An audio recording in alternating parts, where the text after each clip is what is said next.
All right, good morning, everybody. Welcome to the Wake Up Call. Happy Monday.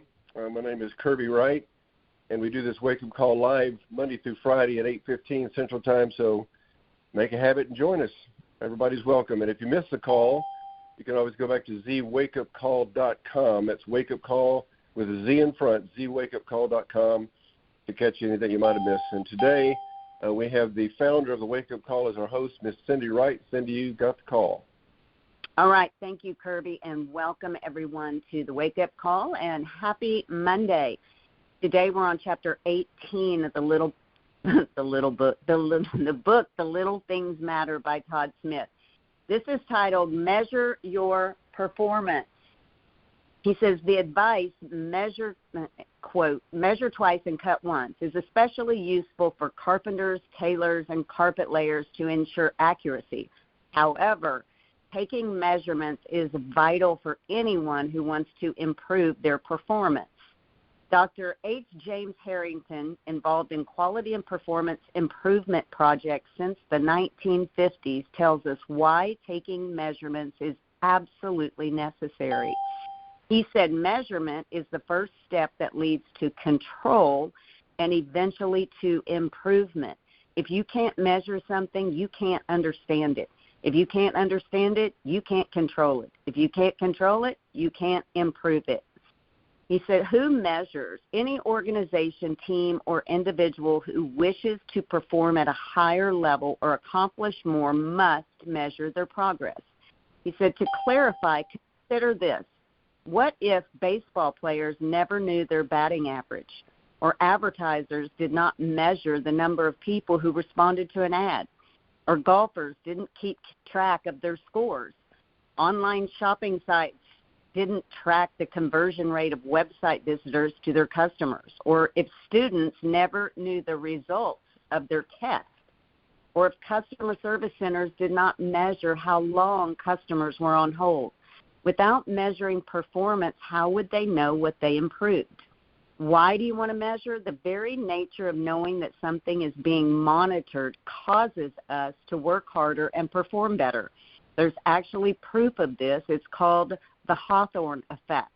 Coined in 1955 by Henry Landsberger, the Hawthorne effect describes a form of reactivity on the part of people whereby they improve an aspect of behavior being measured simply in response to the fact that the measurement is taking place. Positive things happen when you measure your performance. You are able to set goals and evaluate your progress. You always know exactly where you stand at any time. You can quickly and accurately troubleshoot your problems. You can identify weaknesses to strengthen your skills or refine your skills. You are able to see the results of your refinements. How do you measure? To develop or improve any area of your life, you need to do these three things. Number one, know your starting point. This is often referred to as your benchmark or baseline, the point from which all progress is measured. Number two, set a goal. Noted psychologist and Arnold Glasgow said, in life, as in football, you won't go far unless you know where the goal posts are. Number three, determine how you will measure your progress. Taking measurements isn't difficult, but it does take time. For example, if you want to save money, carry a small notepad and write down everything you buy and the price you paid for each item. You need to develop an action plan. Whether in business, sports, or school, you can't improve what you don't measure. When you track and measure your results each month, you will have new benchmarks that you can strive to improve upon the next month. If you focus on improving your results month after month, you will begin to see amazing changes in your performance and results. He says, are you ready to get started? Here's a 5-step plan. Number one, identify and list the parts of your life that you want to improve. This is a critical component to your success. Number two, document your starting point. As an example, if you want to increase your net worth, subtract your liabilities from your assets and determine your starting point. Number three, set your goals. If you want to double your sales over the next 12 months, write down your target. Number four, determine the key factors that will influence your success. What are the What are the activities that, if done correctly and consistently, will help you achieve your goals? And number 5, create a means of measuring your actions and your results. For the concrete measurements like weight, sales targets, and income, use a notebook or software program to record the numbers. With respect to the intangibles like becoming more personable or developing more discipline, keep a journal to document your progress. Remember, you can't improve what you don't measure. As you measure your actions and results, continue to look for ways to make refinements. This is all part of the ongoing process of striving for excellence to be the best at what you do. I think this is a good chapter, Kirby, because I think so many people, in business or whatever it is, whether it's losing weight, whether it's working out, whatever, it's like you're wondering, okay, I've been doing this for a month and I'm not seeing the results. And you really, if you were tracking your progress every single day, how many people did you contact? Or, what did I eat today? Making a log of it, you could go back and say, oh, maybe that's, why I ate too much this day, or I didn't make my calls for 3 days in a row. But if you don't have any means of tracking, where you've been or what happened over the last 30 days, you really would just sit there and go, well, it just didn't work for me. Because you don't know. You don't have any way to measure it. So I'll give it to you for your thoughts.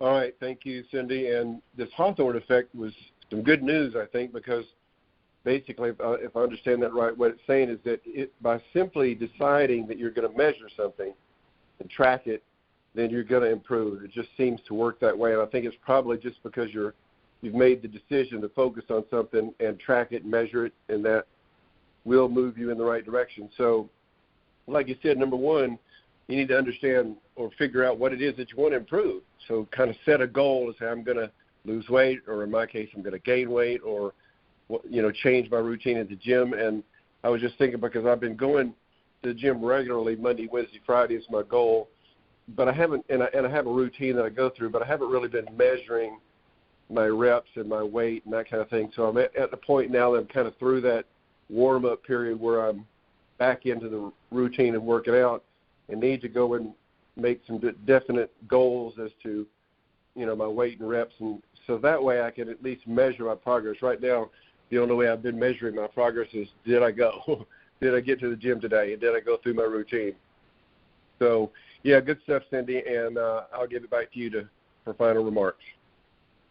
Yeah, well, and it is good to at least be able to say, hey, I did this, and give yourself a pat on the back for, whatever it is that you're doing. But being able to really track it and go back and go, okay, this is what I improved on. This I could have done a little bit better. Maybe I could do, a little bit more next month or next week, or today. Maybe I could make one more phone call. Maybe I could do one more thing. And really, being able to track it is just key to being able to see, what you're doing wrong or what you're doing right. And especially when you're going for a goal in business or sales or anything like that, it's like, hey, this is why I haven't met my goal, because I'm not doing what I'm supposed to be doing. And if you are, and you can track it and you go, I did everything I said I was going to do, then you're probably going to have to readjust something because it's not aligning and it's not, getting you to your goal. So you just have to go, okay, I got to figure out a new plan. But if you don't have any way to track it, you don't even know really what you've done or why things aren't working for you or why they are. So I just encourage you, pick one area of your life today and start writing it down, start tracking it, put your goals out there and then, what it is, and then look back at 30 days and see how you did and see if you think you made progress or more progress because you actually were measuring it and tracking it. So thanks so much. And Kirby, I'll give it to you to close out.